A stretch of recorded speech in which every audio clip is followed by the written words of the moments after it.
What's up, cruisers? Ryan and Kayla here. We just recently got off the Explorer of the Seas out to Aruba, Bonaire and Curacao, and we want to show you an express ship tour and share the following categories with you. The ship itself, embarkation process, food, activities and entertainment, and the ports we visited. Okay, first up is the embarkation process. The Miami port is a very busy port. There was a lot of people there, but it was quick and easy. They're very efficient there. When we got there, we had to wait outside in our respective line for our time to get on the ship. Once we got through the lines pretty quickly. I was actually surprised about how relaxed the security was. I feel like we could have walked on with twice the amount of alcohol. Nobody seemed to check. And after that, they just put us in the waiting area here and we were able to do our muster from there. And there was plenty of parking on the cruise. I believe it's a little bit more expensive at this port. It's $25 to $28 using the official Miami cruise port. Okay, moving on to the ship itself. We really missed the amplifications on this one. As you know, we were on the Navigator of the Seas last time and we got to see the amplifications on that ship. This time we were cruising with friends who were newbies and we really wanted them to have the best experience, so we were kind of sad that the ship wasn't amplified. It was still in good condition overall though. We really did miss having a loco fresh. There wasn't really any poolside food that you could easily go and grab. The steel band did play every day and a lot of the same songs over and over. And it was kind of loud. Most times you couldn't really chat. So we were finding ourselves really craving a poolside DJ. As we buzzed through the solarium, it was always busy in here. It was really hard to get a seat or any spot in the hot tub, but we really liked that it was open air.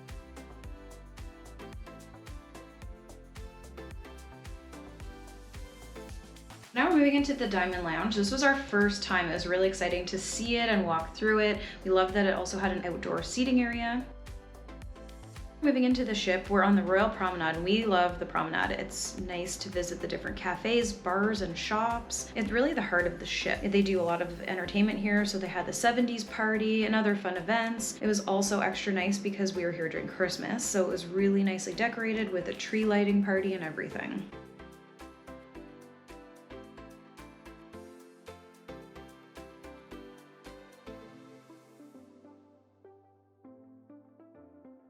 The Crown and Kettle was a really nice spot to hit up. They have live entertainment every night. Great place to grab a drink and just listen to some live music. Cafe Promenade is an awesome place to go and grab a slice of pizza late night. I was able to get gluten-free pizza here. You can also get your coffees and lattes here. Then hopped over to the R Bar. We got a nice espresso martini here before dinner. Just a nice place to come and hang out before you head to dinner or after dinner. The boys spent a lot of time here at the Casino Royale. We had a lot of fun. And then we make our way to the theater. Unfortunately, we didn't see any shows this time around, but they do have really great entertainment, which I'll talk about later. And moving into the stateroom, perfect little interior room, nice and clean and decorated for our birthdays. Okay, next up is food. Starting with the Windjammer, this was basically your standard Royal Caribbean Windjammer. They had a lot of different areas with different types of food. We typically only visited here for breakfast, just got your standard, breakfast setup with your bacon and eggs and sausages and bacon and that kind of thing. And Kayla was actually fairly disappointed with the gluten-free section. She said there wasn't a lot of variety there, so we were pretty disappointed with that. But generally, if you're looking for a quick snack, the Windjammer is always a great place to go. Now what we really like to do is go to the main dining room for breakfast where you can order off the menu. It does take a bit of time, so we typically only do this during the sea day, but we just love the food. Look at those pancakes, oh my god. And I love getting the burrito as well. This is definitely our favorite go-to spot for breakfast, and Kayla can just get her simple omelet and have a gluten-free experience. Next up, we're going to talk about the specialty dining on the cruise. Now we gotta start off and talk about chops. We had a great dinner here. I just had the biggest steak and you could just see it's so good. I'm glad we went here. I definitely miss coming to Chops and we'll be doing that again in the future. I think it was the next night we went to Giovanni's. We had so much good food on this cruise. Really shout out to Royal Caribbean. The specialty dining does not disappoint. At Giovanni's, they do family style, so we literally tried one of everything off the menu. You have to check it out. It's really a fun experience, and we had a big group and they all enjoyed it. And next up, we're gonna go to Izumi. Now, I gotta confess something. We went to Izumi 3 times on this cruise.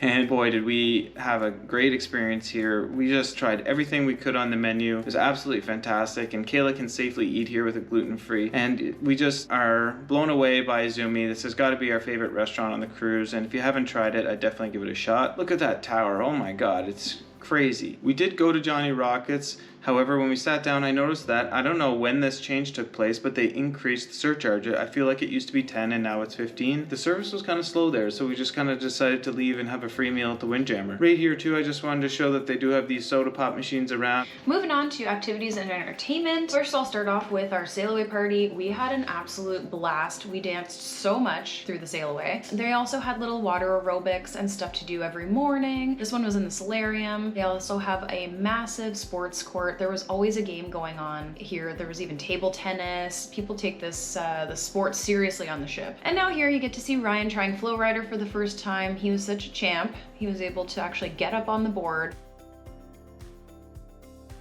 Unfortunately, he was not able to flip the board. Here's our friend Alex doing the rock climbing wall, which is super fun. If you haven't done it, you definitely should. And the pièce de résistance of our activities was we actually tried the ice skating rink for the very first time. Did not disappoint. You can walk around the ship and find a little piano bar. There's always live music pretty much everywhere on the ship. They also have a lot of fun, cool events that happen in the promenade. This was the Christmas tree lighting ceremony that they did. It was gorgeous and there were a lot of fun. Okay, time for the ports we visited. Our first stop on the cruise was Bonaire. We thought the water was gorgeous here. We love all the colors of the buildings. The port was nice and small and easy to navigate, and it was just a short cab ride over to our snorkel excursion. We did the Sea Cow snorkel excursion. It's actually the #1 rated excursion on TripAdvisor. It was really easy to find. I'm glad they had signage out for us, and we just loved the whole snorkel experience. We loved the underwater world that they were, seeing all the life and the corals, and we even saw a turtle. The video really doesn't do it any justice. You really have to see it in person. When you come to Bonaire, it seems to be that snorkeling is kind of the main attraction, and the staff a part of this excursion were really nice, friendly, informative, really good at delivering the information, and we felt safe throughout the whole excursion.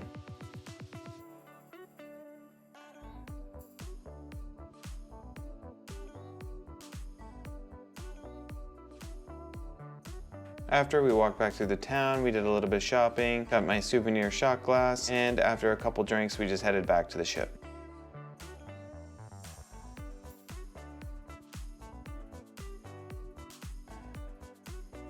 Okay, moving on to Curacao. Sadly, it was raining when we arrived in Curacao, but it didn't take away from how beautiful the water is and how cute the port was. So we did a quick, very expensive cab over to the Susncape resort. The resort itself was actually very pretty. They had a lot of pools, a lot of areas to go on the beach and swim. They had the little umbrella huts you can sit by. The resort overall was very clean, and we actually ended up having a lot of fun at the resort. As you can see here, the resort is just gorgeous. The water is stunning. The sand is so soft and white. We would probably come back to this resort, not so much for the food, but definitely for these views. This water is some of the most beautiful water we've ever seen on any of our trips. The different colors of blue are just breathtaking, and as you can see here, the water is just clear.